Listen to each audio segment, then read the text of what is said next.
ये है सिंह का मुंह, जबड़ा, और ये है बकरी का सिर। तो इसमें सिंह का मुंह ऐसे है, बकरी का सिर पूरा उसके मुख के अंदर है। और अब जितना समय सिंह को जबड़ा बंद करने में लगता है उतना ही समय मृत्यु को लगता है। तो ये सिंह का मुंह हो गया मृत्यु, और ये बकरी का मुंह हो गए हम। तो हम मृत्यु में ऐसे हैं।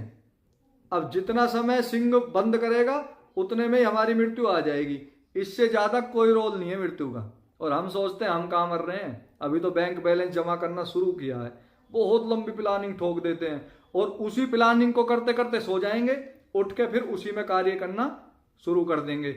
जो कोई कहेगा अच्छे कार्य करने की, बुढ़ापे में क्या करेंगे, जब रिटायर हो जाएंगे, जब पोते पोती हो जाएंगे, तब हमारे पास काम ही क्या रह जाएगा। तब काम रह जाएगा निंदा चुगली का, शोक करने का, दुख झेलने का और अपने बच्चों पर बोझ बनने का। क्यों, बुद्धि तो रहने वाली है नहीं, क्योंकि इतने द्वेषों को इकट्ठे करते रहेंगे फिर उनको भी अच्छे से काम नहीं करने देंगे। पहले व्यवस्था बहुत अच्छी थी, क्या थी, वानप्रस्थ की। तो जैसे ही बच्चे बड़े होते थे, बुजुर्ग वानप्रस्थ में जाकर के तप करते थे और उनका ब्रह्मचारी और गृहस्थी इसी हिसाब से रहता था कि वानप्रस्थ अच्छे से उनका चलता था।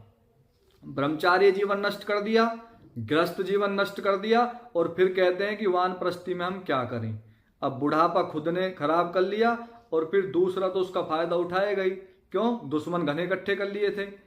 तो वो बात अब अलग हो गई। लेकिन यहां पर यह बात स्पष्ट कह दी कि मृत्यु कैसे है, चुटिया पकड़ के बैठी है, सिंह का मुंह है, उसके अंदर हम ऐसे बैठे हैं, मुंह बंद किया और मृत्यु आ गई। इससे अलग मृत्यु कुछ भी नहीं है। तो ये तो सोचा ही मत करो कि कल मैं यहीं आपको दिखाई दूंगा या आप में से भी कोई ना कोई हट सकता है, कक्षा में से घट सकता है। तो मृत्यु का कुछ नहीं है, वो तो ऐसे ही बैठी है और कभी भी हमें दबोच सकती है। अब क्या कहते हैं, इसलिए यह जीव सुख और दुख से सदा ग्रस्त रहता है।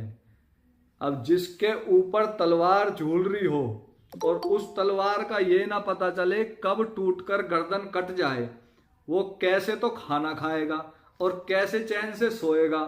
तो दुख और सुख तो उसके लिए लटका ही रहता है, उसकी तो मृत्यु कभी भी हो सकती है। तो बुद्धिमान तो इस बात को जानता है। इसलिए तो कहते हैं कि 17 घंटे योग करो, व्यवहारिक जीवन में भी योग करो, यम नियम का पालन करो, उपासना प्रतिदिन करो, सुबह शाम करो ही करो, गलत कर्म बिल्कुल मत करो, ताकि जब कभी भी तलवार ऊपर गिर जाए तो हमें आगे पछताना ना पड़े।